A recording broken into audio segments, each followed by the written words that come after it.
할렐루야. 옆에 있는 분께 축복하도록 하겠습니다. 뭐라고 축복하시느냐?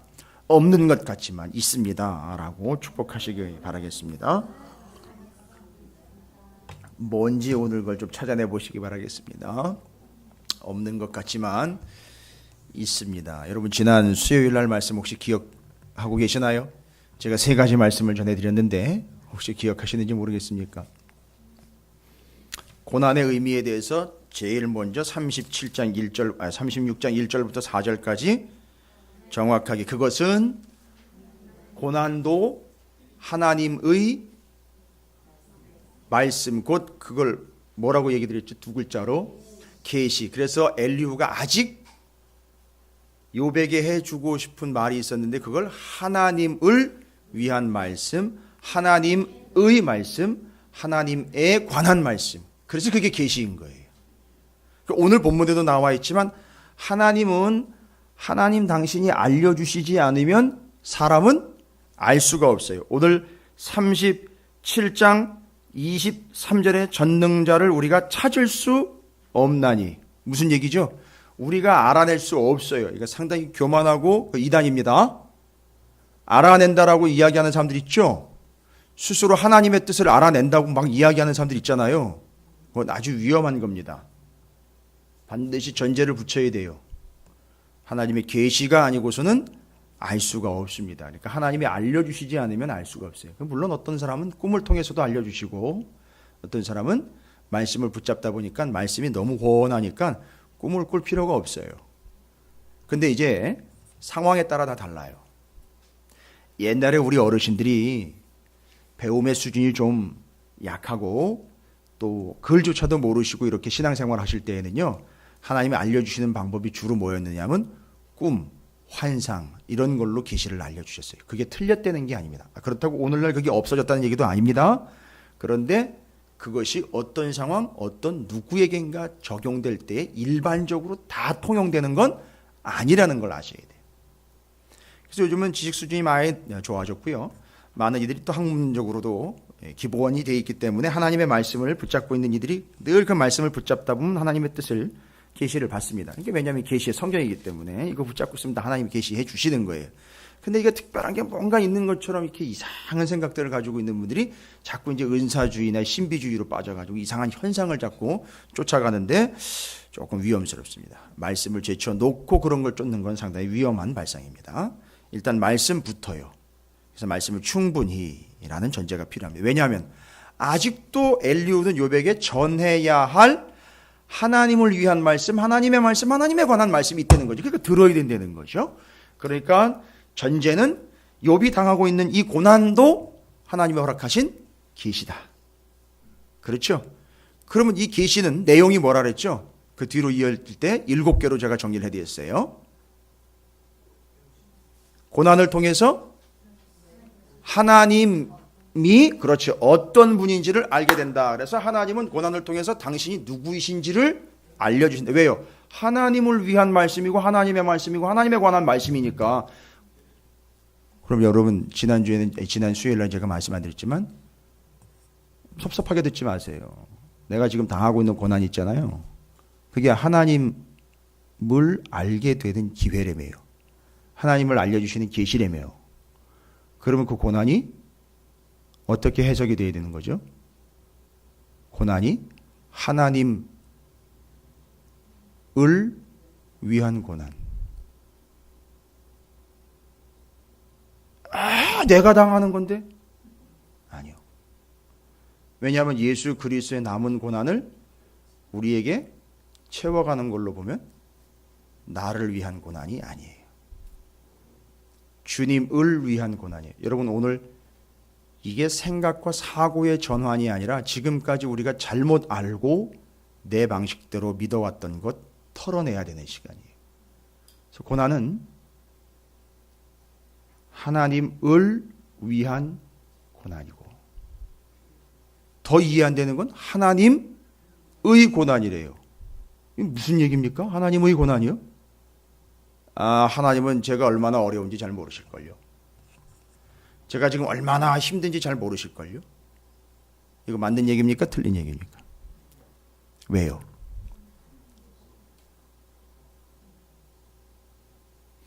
두 번째, 엘리후가 욥에게 고난도 계시요 그것도 하나님의 말씀이다라고 이야기할 때 첫 번째 하나님을 위한 고난이라고 그랬어요.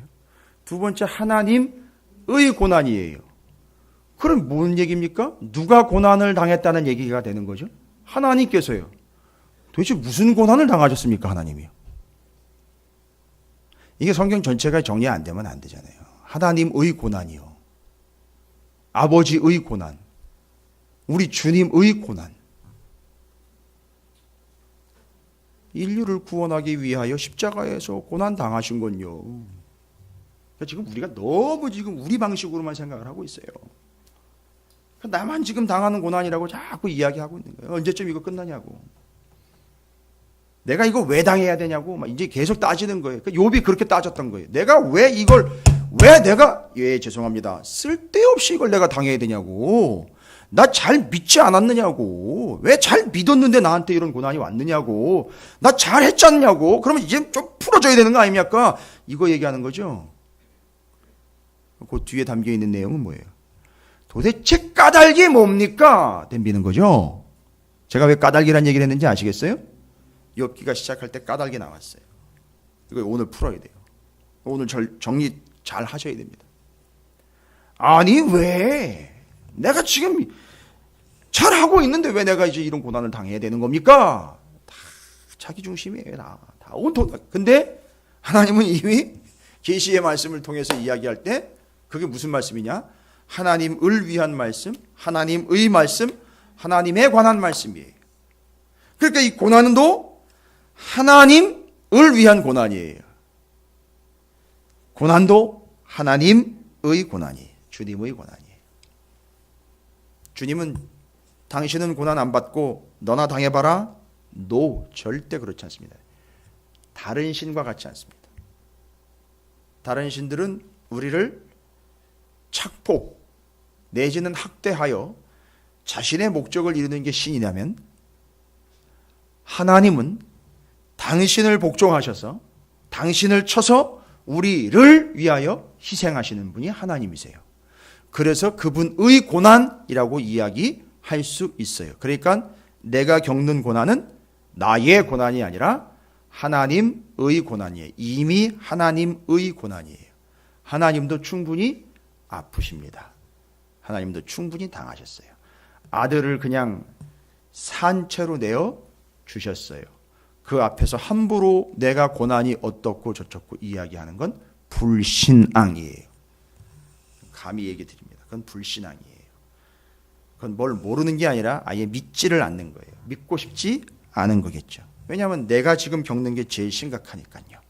다른 이야기. 그러니까 다른 사람 얘기는 더 안 들어오는 거예요. 그러니까 들리지 않는 거예요. 세 번째는요. 하나님의 관한 말씀. 하나님의 관한 고난. 이 고난이 다 내가 중심이 돼가지고 내 입장에서 설명이 불가능하고요. 하나님 입장에서 설명이 가능한 거예요. 자, 오늘 새벽에 제가 여러분과 함께 나눴던 말씀,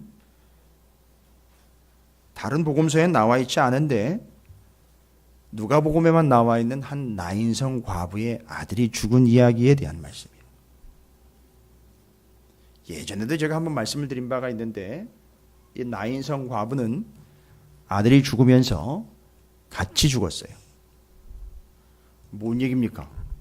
아들이 죽으면서 어머니가 같이 죽었어요. 자살했습니까?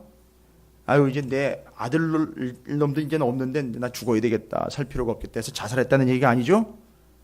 그 나인성 과부의 이야기를 보니까 남편이 없어요. 그나마 의지하던 아들 하나도 죽었어요. 본문의 내용상 보니까 구약 성경을 이해하지 못하면 제가 하는 말은 전혀 못 알아들을 거예요. 기업을 물어줄 자가 없어요. 어떻게 되는 겁니까? 이 여인의 운명은 앞으로 뻔한 겁니다. 종으로 팔려가든지 누군가에게 귀속이 돼야 됩니다. 그냥 이제 이 몸뚱이 하나만 살아남는데 집중해야 돼요. 살아있지만 살은 게 아니에요. 존재가 설명이 안 돼요. 요건 유대인의 배경을 모르면, 이스라엘의 풍속을 모르면 전혀 이해가 안 된다는 걸 제가 말씀드렸어요. 왜냐하면 그 당시에 여성은 자기 개인 혼자로는 설명이 안 된다고 그랬어요. 무슨 얘기인지 아시죠? 그래서 서원을 할 때 여성도 서원할 수 있죠.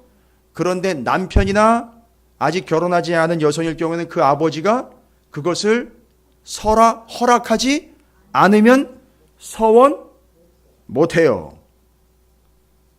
무슨 얘기입니까? 그 여성은 여성 혼자로 존재가 증명되는 게 아니고 반드시 어떻게 규정이 되게 돼 있죠? 누구의 아내, 누구의 딸, 자식이라 그러면 남자까지 다 들어가니까요. 여성에 대한 얘기니까 지금. 여성의 경우는 반드시 누구와 관련이 돼서 설명이 돼야 되는 거죠? 남자. 아니 아무 남자 나면 안 돼요. 큰일 납니다. 아버지, 그의 딸. 결혼했으면 그 남편의 아내. 아버지도 없고 이제 남편도 없어요. 근데 자식 하나 달랑 있습니다. 그 아들의 어머니 혹은 형제들. 누구 얘기 기억나시죠? 두 여자와 한 남자 형제, 마리아와 마르다, 누구죠? 남자? 나사로. 이 남매 이야기 아시잖아요. 이 세 남매가 두 여자만 남게 됐을 경우에 이 여자들이 그렇게 비통했던 이유는 내 가족이 죽었다라는 단순한 의미가 아닌, 이게 죽으면, 남자가 죽으면 자기도 존재가 사라져버리는 거예요. 그러니까 이거는 이스라엘의 풍속 얘기하는 거예요. 성경시대 때 얘기하는 겁니다. 그러니까 자기 누이, 그런데 그 누이로서 그 남자 형제가 또 없어지게 되면 아무도 없게 되고 이 여자는 혼자 남았다? 끝나는 거예요. 거기다 기업 물을 자마저도 없다.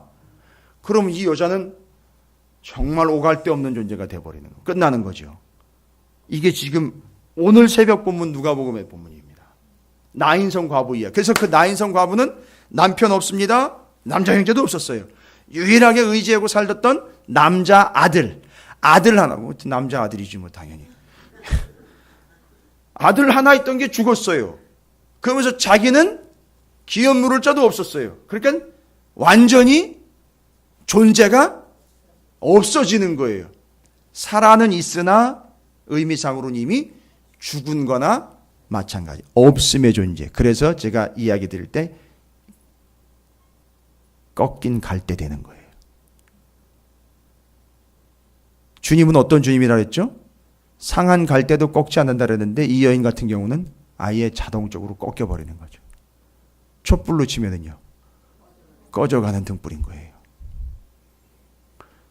그래도 그나마 누구의 엄마로 살아남아 있지만 아들이 죽어버리니까 하고 꺼져버린 거예요. 나는 이제 어떤 존재 가치도 어떤 존재의 의미도 설명 불가능한 존재, 그냥 사라져버리는 있으나마나한 존재가 되어버린 이런 개념이에요. 그런데 누가 살아났죠? 아들이 탁 살아난 거예요. 아들이 살아나는 순간 아들이 살은 게 아니라 엄마가 살은 거잖아요.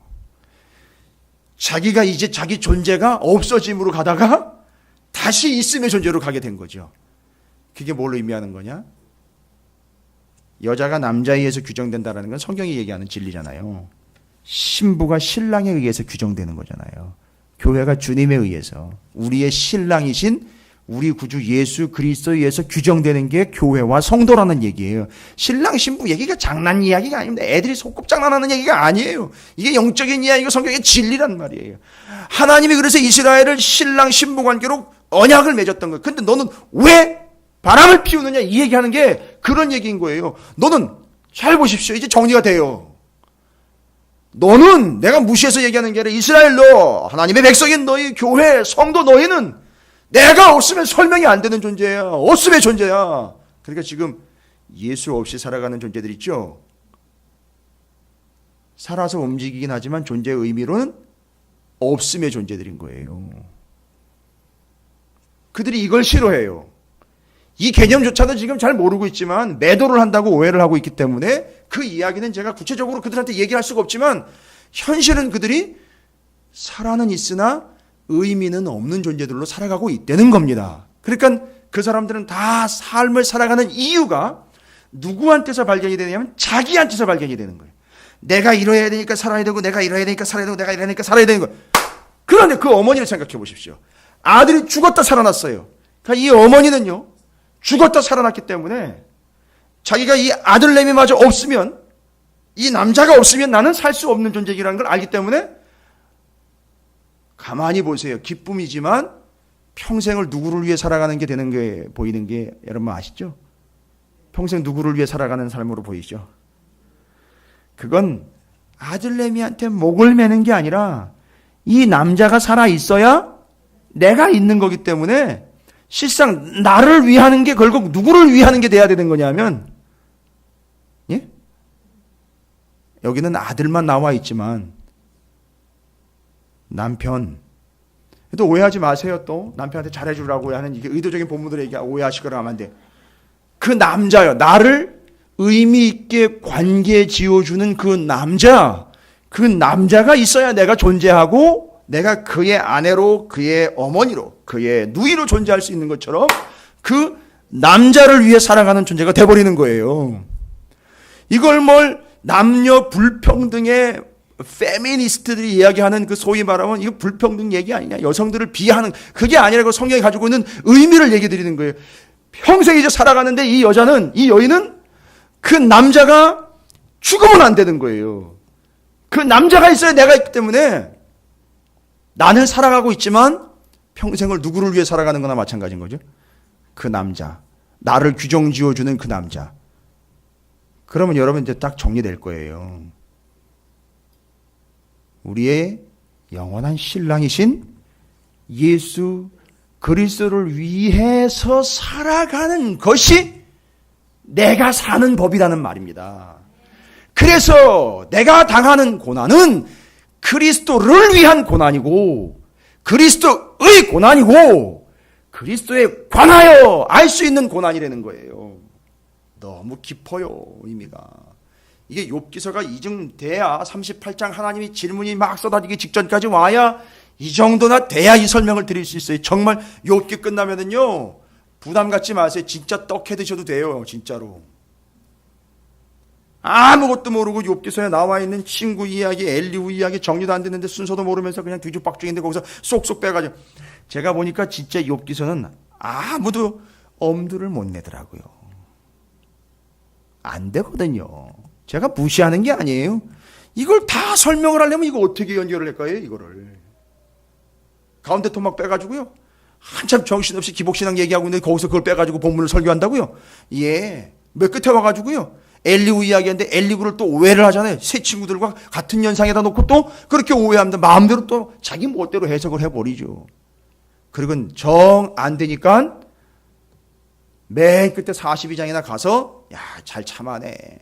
잘 참아내면 하나님 복 줄 거야. 이딴 식으로만 본문을 갖다 적용을 해놓고 있다는 얘기. 지금 이런 과정은 하나도 설명 불가능한 채로 그냥 쏙쏙 다 빼먹고 끝에 가가지고 하나님이 그 이상 얼마만큼 많은 축복을 주셨는지 그것만 갖다가 쏙 빼가지고선 인용을 하고 있다는 얘기죠.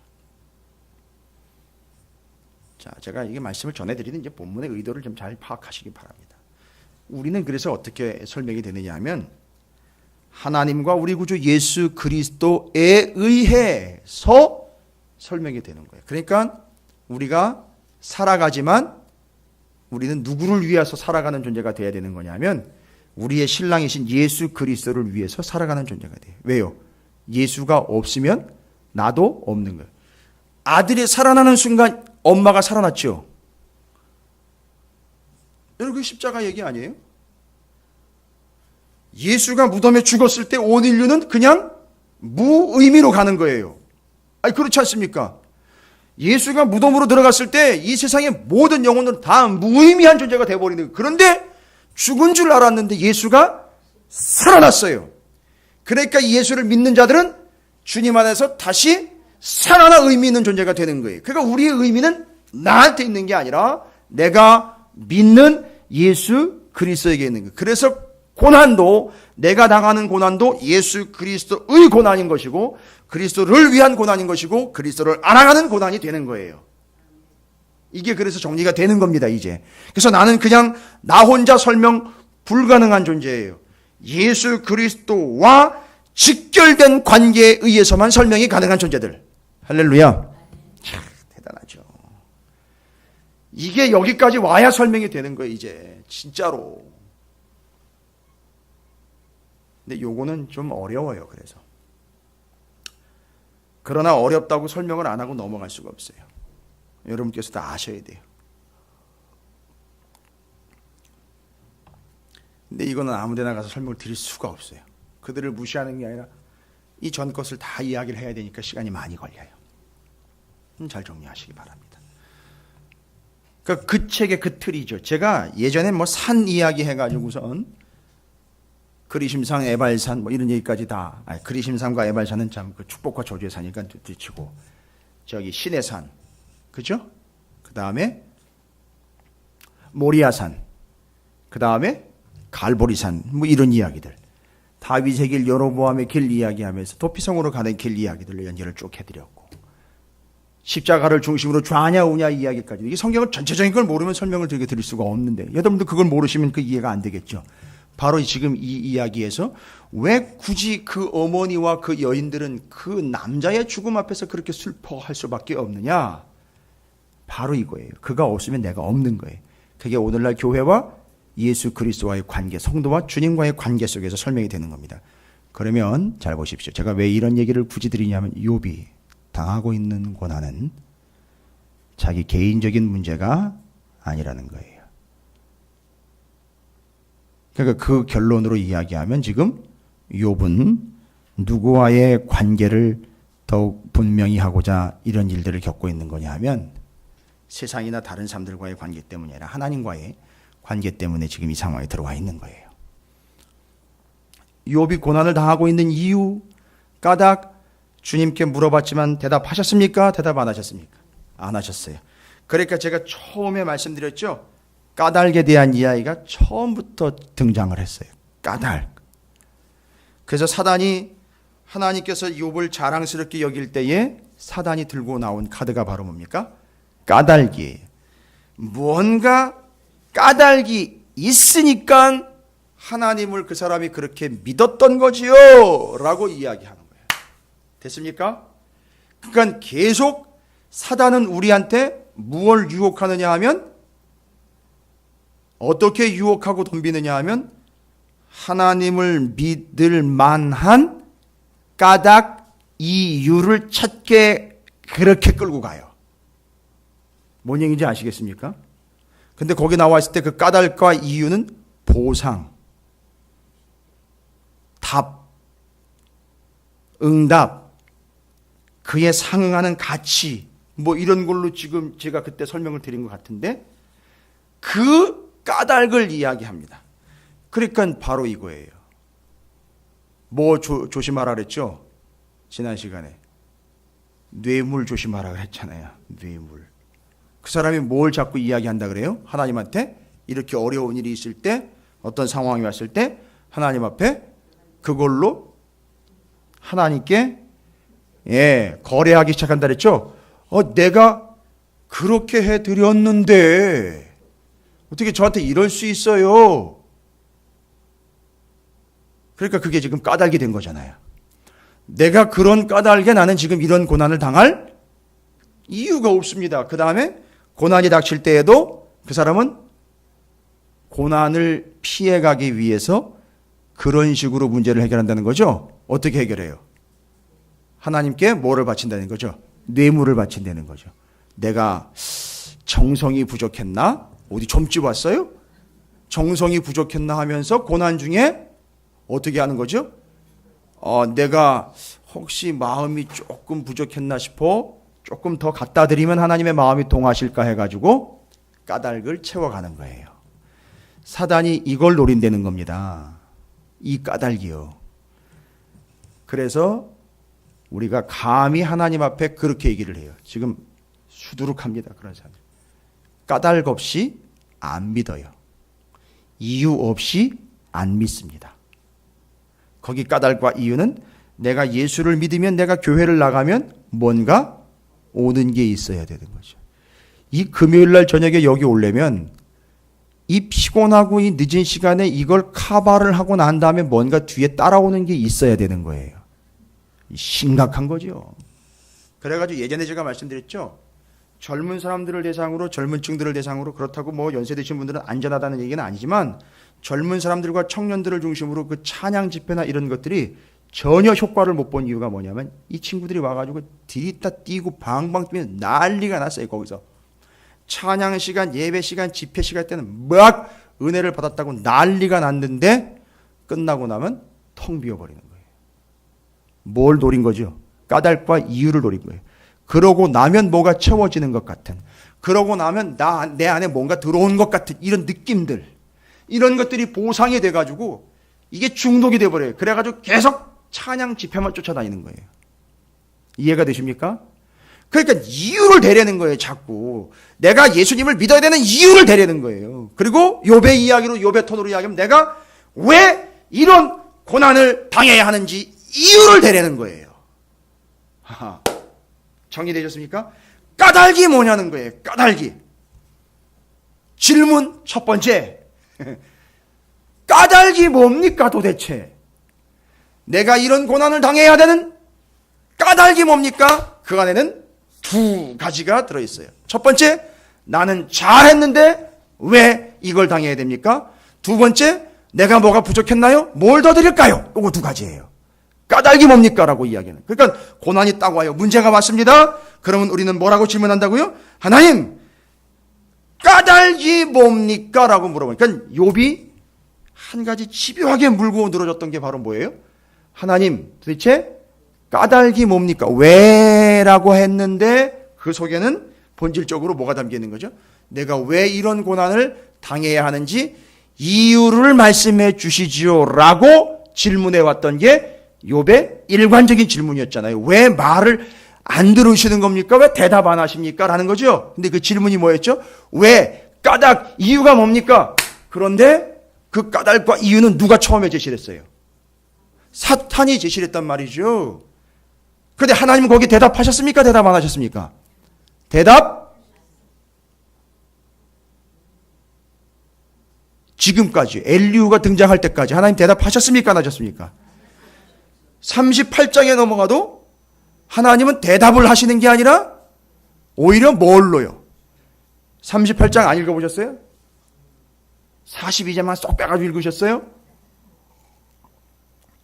대답을 하시는 게 아니라 오히려 질문을 하시지요. 이것도 의외예요. 그러나 그 전에 엘리후가 먼저 질문을 했잖아요. 그래가 충격이 지금 좀 덜하게 됩니다. 그러니까 하나님은 까닭이 뭡니까? 라고 질문하는 그 사람에게 까닭을 대답을 하지 않았어요. 그걸 어떤 식으로 설명을 했죠? 엘리후가 뭐라고 얘기를 해요? 자연현상을 이야기하잖아요. 그죠? 여기 37장 이 본문에 나와 있는 내용들도 보면 하나님은 5절 말씀에 보면 앞에 분에 다 나와 있어요. 벌써 3절에 그 소리를 천하에 펼치시며 번개불을 땅 끝까지 이르게 하시고, 그 번개불이 나는 이유를 네가 알아? 이렇게 물어보는 거잖아요. 그죠? 번개불이 치는 이유, 까닭, 근거를 네가 아느냐라고 오히려 물어보는 거죠. 그렇죠?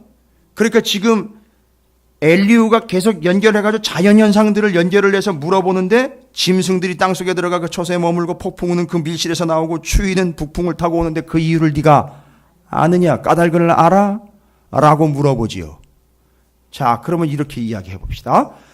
두 가지가 지금 까닭과 이유와 관련돼서 답이 전혀 나오고 있질 않아요. 첫 번째, 내가 왜 이런 고난을 당하고 있는지 그 까닭을 전혀 답을 알 수가 없지요. 그렇죠? 그 다음에 두 번째는 자연현상 이야기하는 거는 의도가 있는 거예요. 심지어 우리 눈에는 지금 바람이 부는 게 보이죠? 바람이 부는 이유를, 까닭을 알아요, 몰라요? 몰라요. 그럼 둘 다 합쳐보세요. 우리는 다 몰라요. 모르는데 일어났어요. 그런데 문제는요, 질문을 한다는 거예요. 까닭이 뭡니까? 까닭이 뭡니까? 질문을 했는데 하나님은요, 예? 대답했습니까? 안 했습니까? 안 했어요. 안 하고 오히려 우리한테 뭐 하셨어요? 질문하셨어요. 그러면 그 이유와 까닭에 대해서 대답을 하신 겁니까? 안 하신 겁니까? 안 하신 거지요? 그럼 못 이긴 거예요. 오해하시면 안 돼요. 이걸 가지고 까닭이 없다? 까닭이 없다. 대답을 안 했다는 것 때문에 까닭이 없고 이유가 없다라고 지금 자꾸 폄하를 하고 있습니다. 매도를 해버렸습니다. 아니요. 잘 들어보세요. 까닭은 있는데, 분명히 있는데 대답을 안 하셨어요. 그렇죠. 그런데 사람들은 그 까닭과 이유를 자꾸 내 입장에서 자꾸 생각을 하려고 하지요. 그래서 하나님은 대답을 안 했어요. 까닭과 이유를 대답을 안 하십니다. 그런데 그 까닭과 이유는 분명히 있어요. 바람이 왜 그렇게 부는지, 그렇죠.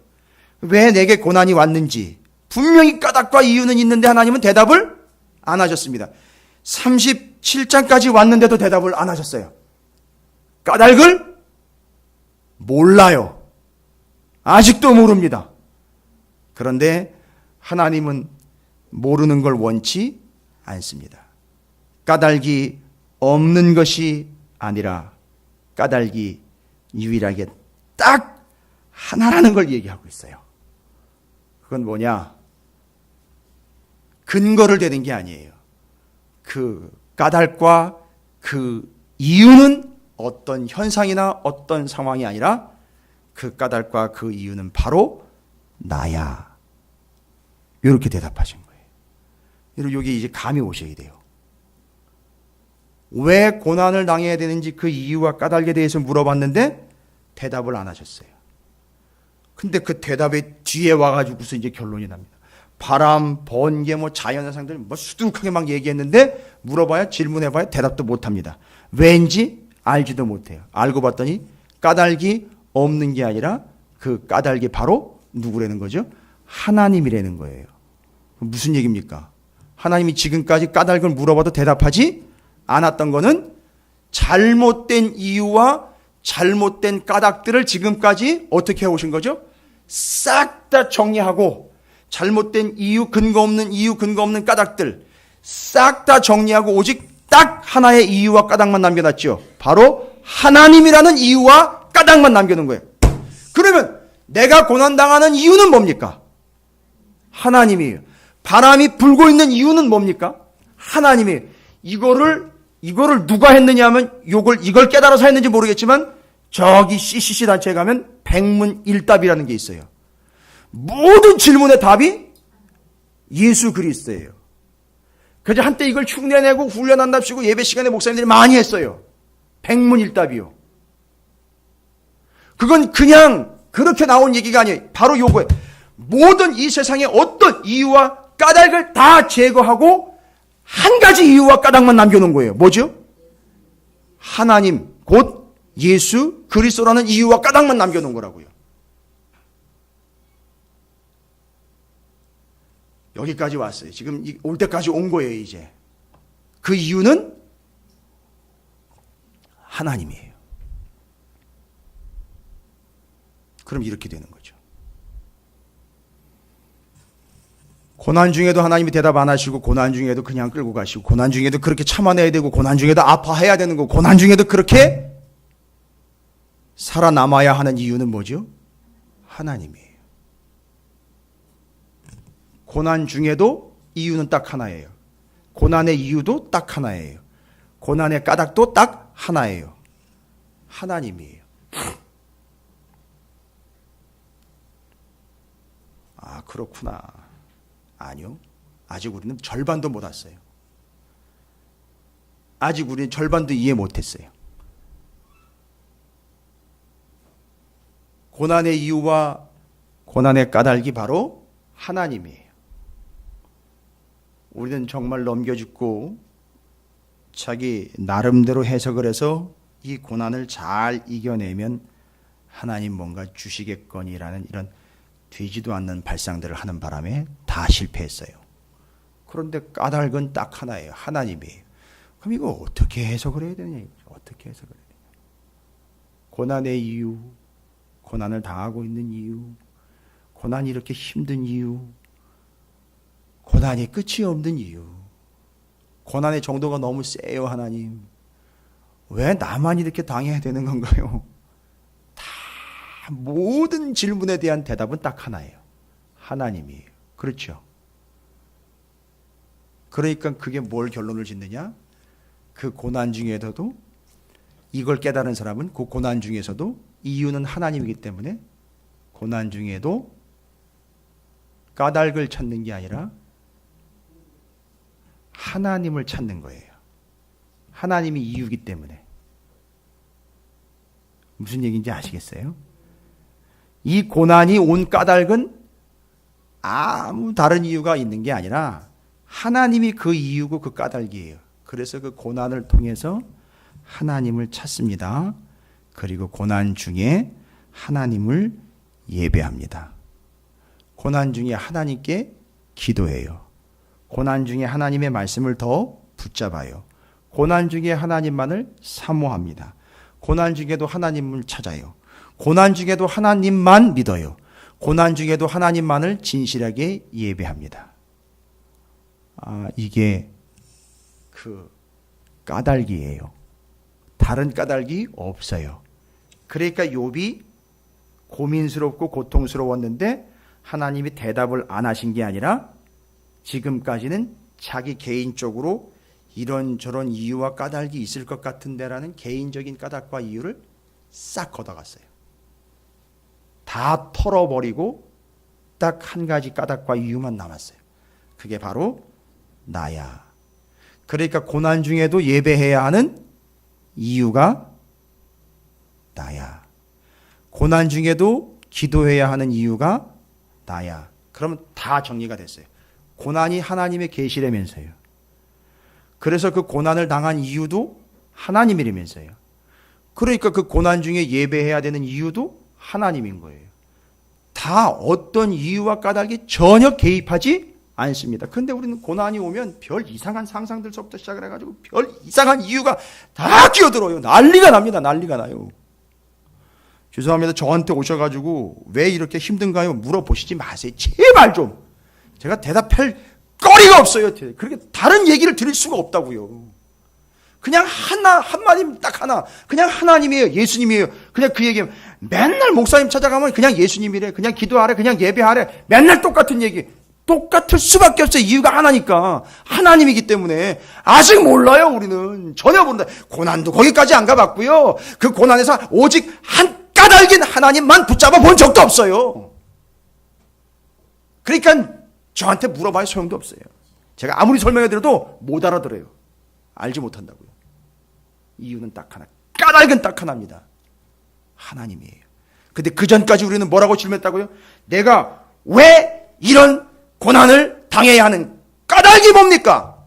그 질문에는 내가 지금까지 어느 정도는 잘해왔는데 내가 왜 이런 걸 겪어야 됩니까? 아직도 이 수준에 있는 거예요, 우리는. 그렇죠? 그리고 우리는 늘 그렇게 해요. 별것 아닌 것 같지만 그래도 신앙생활을 하다 보면 좀 까닭이 있어야 되지 않겠어요? 신앙생활을 하다 보면 믿음을 갖는다고 하고 신앙생활하고 뭐 교회에서도 헌신도 하고 한다지만 거기에는 다 좀 적당한 까닭이 좀 있어야지 그래도 사람들이 붙어있는 거 아니겠습니까? 심각합니다.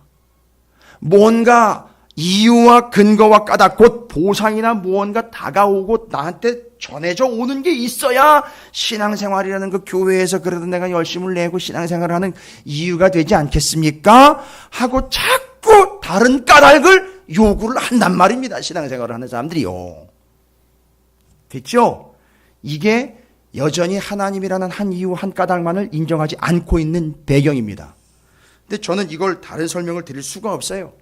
지금 여기까지 왔어요. 지금 여기까지 왔고 끝까지 온 겁니다. 다른 이유와 다른 까닭이 없습니다. 대답을 해보십시오. 바람이 부는 까닭 대답할 수 있으면 다른 까닭이 있는 거예요. 신앙생활하는 다른 까닭이 있어요. 고난을 당하는 다른 이유가 있다면 맞아요. 그건 다른 이유로 인하여 그 사람이 다른 까닭을 찾을 수 있어요. 그러나 하나님은 욥에게는 그런 다른 이유와 까닭을 주시지 않았어요. 그게 바로 나야라는 걸 얘기하시는 거예요. 나, 하나님이요. 그래서 그 고난을 통해서 다른 거는 보지 못했어요. 그냥 하나님만 보게 된 거예요. 그래서 고난 중에도 어떤 이유나 다른 까닭과 근거가 아닌 하나님 때문에 고난 중에서도 뭐 할 수 있다? 예배할 수 있는 거예요. 고난 중에서도 예배할 수 있다고요.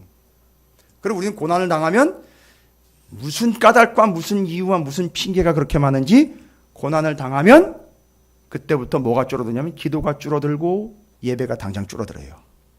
핑계와 이유와 까닭이 너무 많아집니다. 됐습니까? 어려운 일을 겪고 힘들어지면 별하별 이유와 까닭과 핑계가 많아지게 된다고요. 그런데 까닭과 이유는 딱 하나란 말이야. 하나님이요. 그러니까 다른 건 대답이 될 수 없어요. 다른 건 우리의 반응이 될 수 없습니다.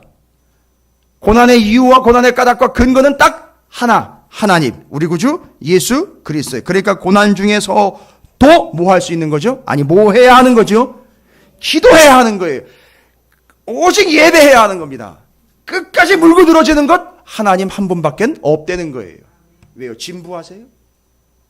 그렇게 진부하다고 느꼈던 것을 하지 않았기 때문에 다른 이유와 까닭이 지금 나를 지배하고 있는 거예요. 맞아요. 다른 이유와 핑계가 너무 많습니다. 진짜 많아요. 여러분 잘 생각해 보십시오. 여러분에게 현재 닥쳐있는 문제들 있죠? 고민 있죠? 이유가 뭡니까? 예? 벌써 여러 생각이 겹치는 거예요. 이유가 뭘까 자꾸 생각을 하는 겁니다. 다른 이유가 없다고요. 그래, 김예주 너 크게 대답해. 너무 고민되는 거 있냐? 이거예요. 근데 벌써 이게 복잡해진 거예요. 이것도 복잡해졌고요. 이게 뭐 때문인가 자꾸 생각을 하니까 그걸 찾아 들어가지고 그걸 해결하려고 그래. 그걸 해결하고 그거 해결하고 그거 제거하고 그거 제거하고 자꾸 그 이유와 그 까닭을 찾아간 거예요. 아니에요. 하나님은 잘 보십시오. 아주 날카롭고 예리합니다. 욥에게 그 모든 이유와 까닭들을 지금까지 대답 한마디 안 하시면서 싹 제거하고 맨 마지막 장면에 그건 나야 라고 등장하신 거예요. 다시 한번요. 여러분 지금 고민되는 거 있으시죠? 표정은 전혀 고민이 안 되시는 것 같아요.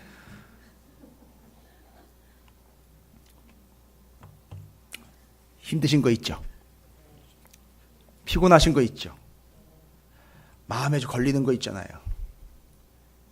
너무 아픈 것도 있고 힘든 것도 있죠? 누군가 물어볼 겁니다. 질문할 거라고 상상해 보십시오.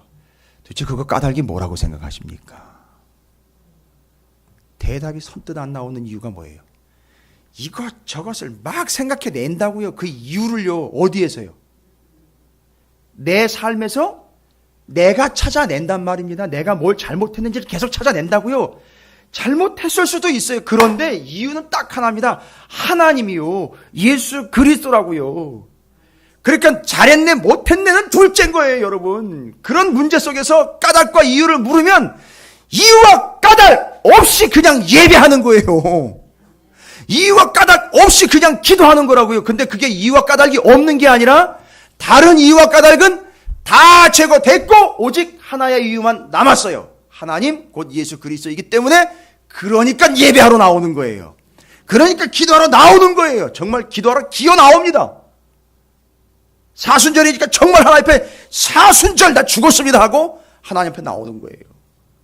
이해가 되십니까? 예배 시간, 기도 시간, 찬양 시간, 말씀 시간 찾아 나오는 거예요. 이유는 하나님이기 때문에 그렇습니다. 고난을 당하면 더 찾아 나오는 거예요. 이유는 분명하니까. 할렐루야. 그럴 때 우리는 뭘 잘했는지 뭘 잘못했는지 따지고 내가 잘했는지 저 사람이 잘했는지 내가 잘못했는지 저 사람이 잘못했는지 맨날 이런 이유와 까닭을 따지고 있었다는 얘기입니다. 근데 그게 아니라 하나님이라는 이유와 근거가 그냥 딱 나와버렸어요. 까닭이 다 나와버렸습니다. 잘 보십시오. 37장 17절 18절입니다.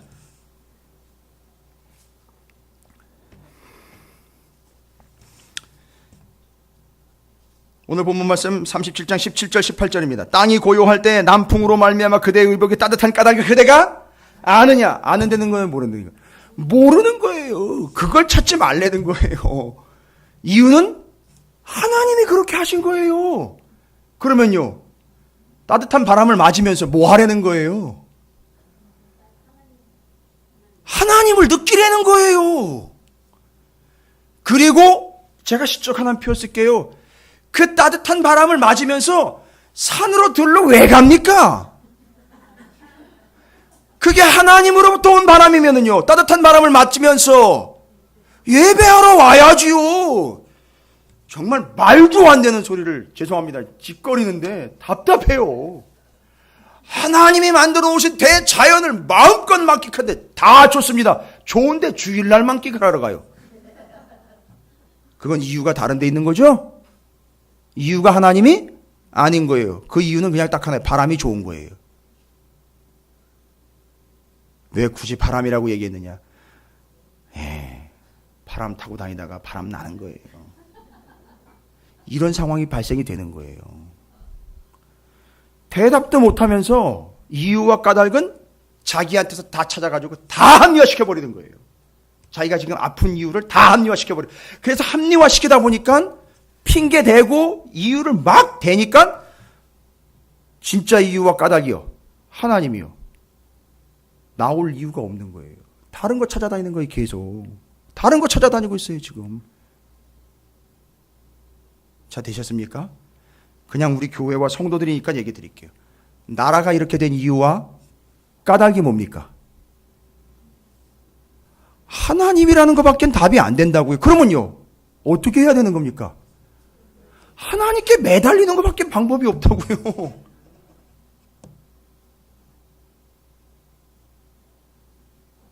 좋은 대선 주자를 세우는 게 답이라고요? 그게 까닭과 이유가 아니라고요. 그렇죠? 좋은 대선 주자를 세우기 위해서 이런 일이 발생됐습니까? 얼마나 엉뚱한 얘기입니까? 도대체 얼마나 말이 안 되는 얘기예요. 그렇죠? 다 좋아요, 훌륭하고 좋은 대선 주자들입니다. 근데 그 좋은 사람을 세우기 위해서 이런 일이 태어났다? 이런 일이 생겨났다? 노, 절대 아닌 거예요. 그러니까 대선 주자가 됐든 정부가 됐든 좌가 됐든 우가 됐든 무조건 이유와 까닭은 딱 하나인 거예요. 하나님이요. 그러니까 뭐 가릴 거 없습니다. 좌든 우든 위든 아래든 다 가릴 거 없어요. 싹 다 이유와 하나, 까닭 하나, 목적 하나, 하나님께 다 무릎 꿇는 것밖에는 답이 없다는 걸 이야기하는 거예요. 또 이런 얘기하면 또 뭐 이쪽 저쪽에서 또 말이 많을 거예요. 근데 저는 이쪽 저쪽 얘기를 하는 게 아니라 성경 얘기를 드리는 거예요.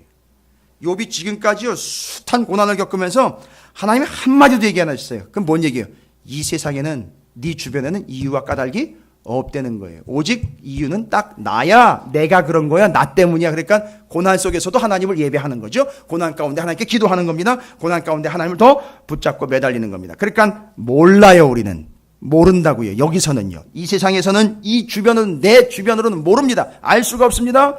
18절에 그대는 그를 도와 구름장들을 두들겨 넓게 만들어 녹여 부어 만든 거울같이 단단하게 할 수 있겠느냐? 하나님 또 질문해요. 너 알아? 할 수 있어? 대답해 보십시오. 모르는데요? 못하겠는데요? 그러면 입 다물고 내가 하자는 대로 하면 되는 거야. 이렇게 되는 거죠. 그게 하나님 뜻이었다라는 걸 이야기하는 거예요. 욥이 여기서 엘리후를 통해서 정확하게 정리 끝내버린 거예요. 지금까지 37장까지 앞부분 내용 전체 다 정리된 겁니다.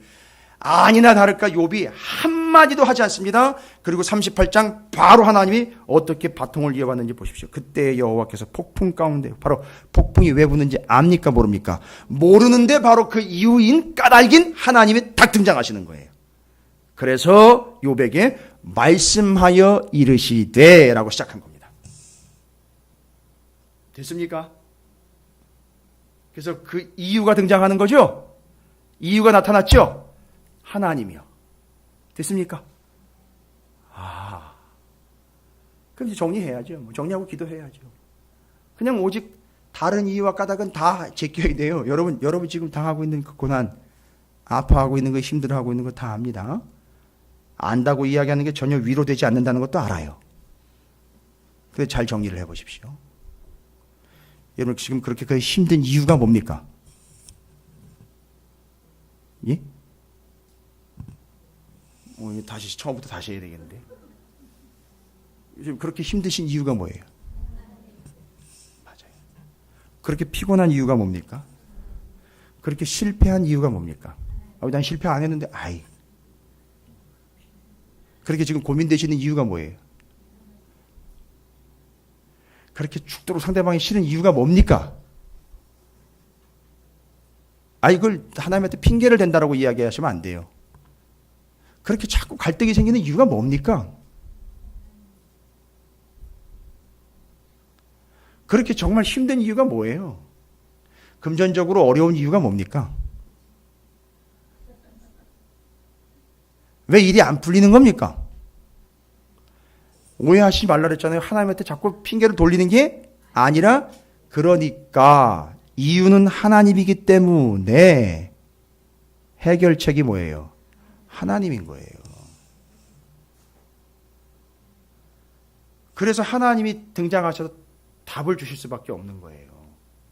지금까지는 다른 이유는 하나도 얘기가 안 돼 있어요. 그래서 세 친구가 이야기한 건 싹 묵사발 돼버린 거예요. 아무도 얘기 안 됐어요. 됐죠? 와. 그리고 하나님, 이유이신 하나님이 딱 등장하는데, 등장하기 전에 엘리후가 그 이유가 하나님이라는 걸 미리 싹 깔아주면서 선지자적인 역할을, 지가 알아서 은혜를 받네. 엘리후가 등장을 해서 하나님이 등장하시기 전에 이걸 싹 깔아주면서 하나님이 바로 그게 나야 라고 등장을 하셔서 이유와 까닭이 되시는 거예요. 그러니까 그 이유와 까닭이기 때문에 답도 하나님인 거예요. 이유도 하나님인 거예요. 근거도 하나님인 거예요. 해결책도 하나님인 거예요. 그러니까 이제 욥은 아무것도 없지만, 재산도 다 날라갔지만, 가족도 지금 다 없죠? 몸의 건강도 다 나갔죠? 그런데 이 사람이 다 사라지고, 다 너덜너덜해지고, 다 없어졌어요. 그러니까 세상적으로 이야기하면 오늘 우리가 하는 말로는 사람들이 봤을 때 이 사람 살아야 되는 까닭이 없는데 사는 거예요. 뭐 때문에 사는 거죠? 하나님 때문에 살기 때문에 이제는 하나님 때문에 살고, 하나님을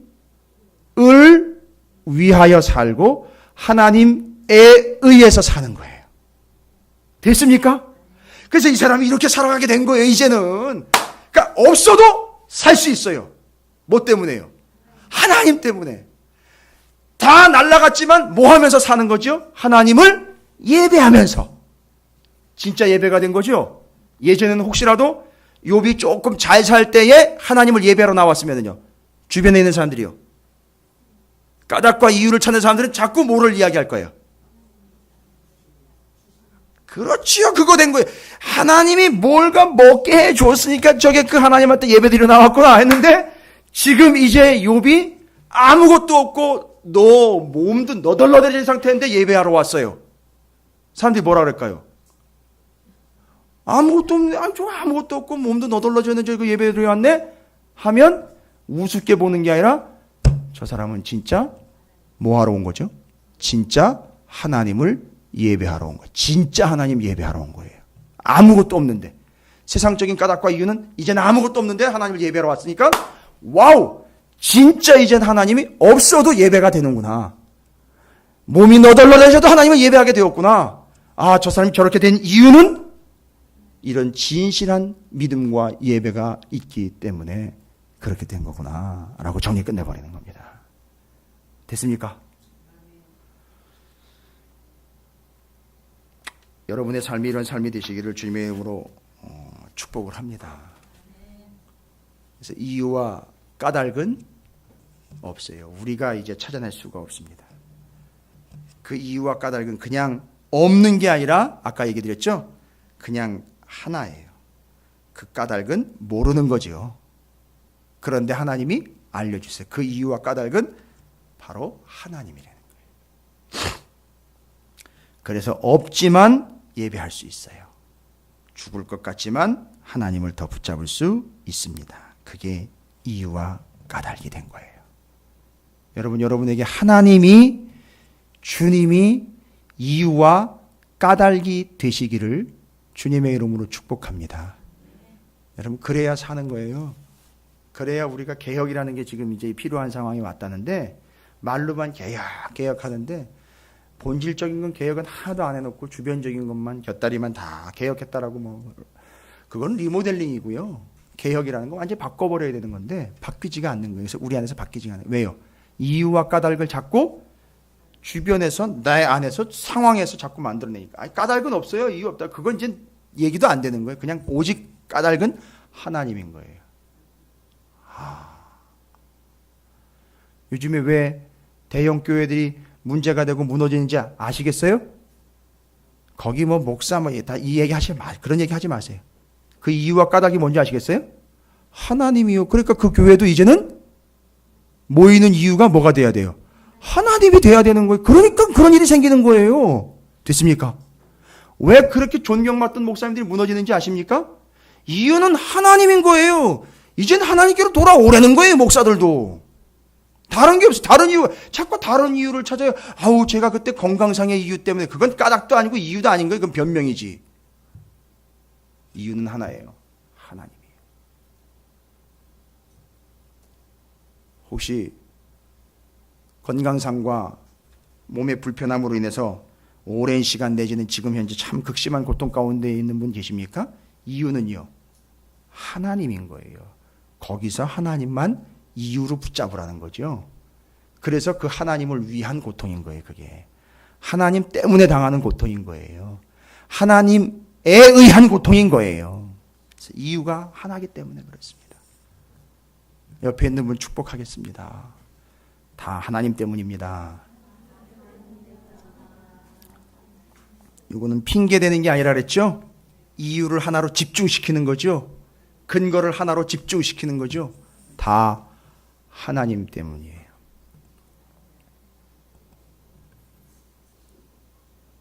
너무 이유가 많았어요. 그동안에 핑계도 많았고요. 그리고 다른 데서 찾으려고 많이들 애를 썼어요. 그런데 정작 하나님은 다 걷어내시고 딱 하나의 이유만 근거를 제시하셨습니다. 그게 나야, 나 때문이야. 여러분의 고난도 기쁨도 삶의 모든 부분이 다 이유는 하나입니다. 까닭은 하나예요. 하나님입니다. 그래서 예배할 수 있어요. 그래서 기도할 수 있습니다. 그래서 하나님께 매달려야 되는 거예요.